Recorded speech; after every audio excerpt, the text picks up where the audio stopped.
बिस्मिल्लाहिर्रहमानिर्रहीम। अस्सलामुअलैकुम। आप देख रहे हैं यूट्यूब चैनल आम सी बातें। मौजूदा हुकूमत की मुनाफकत खुलकर सामने आ गई और तहरीक लब्बैक के इत्तेहाद के मुतालिक नई खबर। इस वीडियो में हम इसी के मुतालिक बात करेंगे। नाज़रीन कराम, एक तरफ शहबाज शरीफ और उनके वज़रा ये कह रहे हैं कि इमरान खान साहब पाकिस्तानी खजाने को खाली करके गए हैं और जहर खाने के पैसे नहीं हैं, और दूसरी जानब यही हुकूमत बड़े बड़े टीवी चैनल्स पर पेड इश्तहार चलाकर अपने आप को प्रमोट कर रही है और इसी तरह अखबारात को भी बड़े बड़े इश्तहारात दिए जा रहे हैं।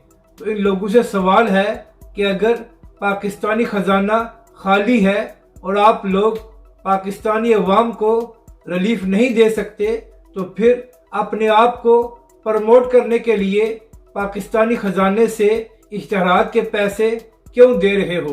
क्या आप लोगों में शर्म नाम की चीज़ बाकी नहीं रही?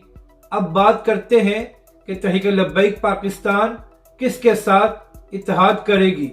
तो नाज़रीन कराम, तहरीक लब्बैक के सरबराह अल्लामा साद हुसैन रिजवी कई बार ये कह चुके हैं कि तहरीक लब्बैक पाकिस्तान ना ही पीटीआई और ना ही नून लीग के साथ इत्तेहाद करेगी और टीएलपी के लिए ये दोनों जमातें बराबर हैं।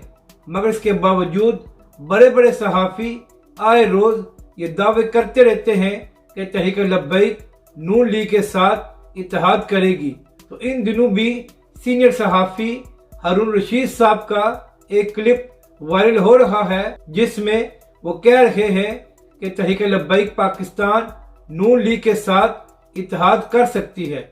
हालांकि 3 दिन पहले अल्लामा साद हुसैन रिजवी ने मुबश्शिर लुकमान साहब के प्रोग्राम में ये साफ कह दिया है कि हम किसी के साथ भी इत्तेहाद नहीं करेंगे। लेकिन हारून रशीद साहब का मसला ये है कि उनको इमरान खान साहब के साथ बड़ी मोहब्बत है और वो इस बात पर शदीद गुस्से में हैं कि जब इमरान खान साहब सड़कों पर खज्जल हो रहे हैं तो तहरीक लब्बैक पाकिस्तान क्यों बाहर नहीं आ रही। तो इसीलिए वो आए रोज इस किस्म की बातें तहरीक लब्बैक के मुतालिक करते रहते हैं। अपनी राय का ज़रूर इज़हार करें कि आपको ये वीडियो कैसी लगी और हमारे इस चैनल को भी सब्सक्राइब करें।